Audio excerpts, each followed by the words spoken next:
Autosuggestion is constantly active, although we generally do this more or less unconsciously. For example, when we anticipate a meal at a favorite restaurant, our mind sends signals to the body that generates feelings of hunger, begins to develop saliva, and prepares the body for enjoyment of the meal. It is often said that the mind is the most erotic organ, as it is through mental attention that the sexual drive is most frequently activated and energized. The brain is constantly sending signals to the various organs and functions of the body through release of neurotransmitters, hormones, and electrical signal transmissions. When we take a remedy to heal an illness, we are at the same time sending a suggestion to the body that it is being supported in its fight against the disease condition. The link between the mind and the body, and the power and influence of the mind on the body, is now widely, if not universally, recognized. The power of autosuggestion, however, is not limited to unconscious responses and stimuli, but can be consciously deployed to aid in the development, healing, and strengthening of the body. Consciously generated thoughts and affirmations can have a positive influence on the body as well.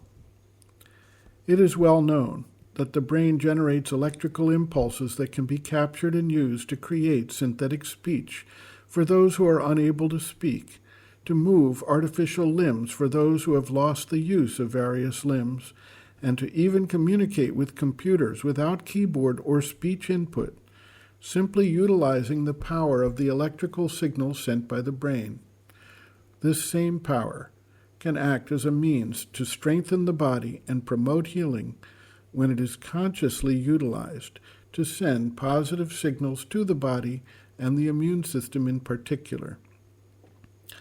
An interesting series of experiments was done by Masaru Emoto and reported in his book, The Hidden Messages in Water.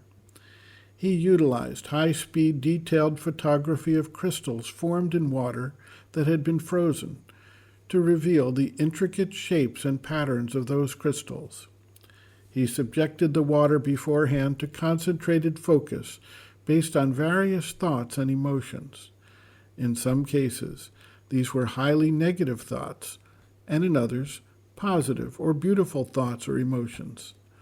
The crystals took on a form that represented the thoughts or emotions focused on them.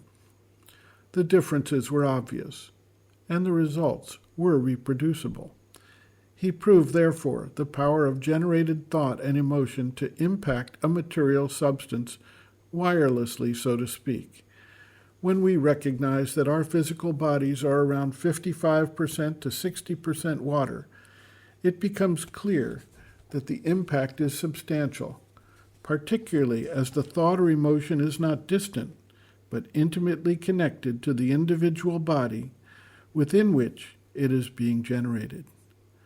The process, as described by Sri Aurobindo, involves both a positive affirmation of health and well-being, but also a blocking action to overcome the negative suggestions that tend to accentuate the power of illnesses through raising up of fear, doubt, depression, and thoughts of negative outcomes.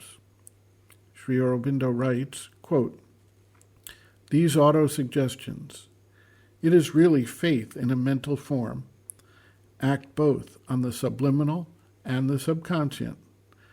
In the subliminal, they set in action the powers of the inner being, its occult power to make thought, will, or simple conscious force effective on the body.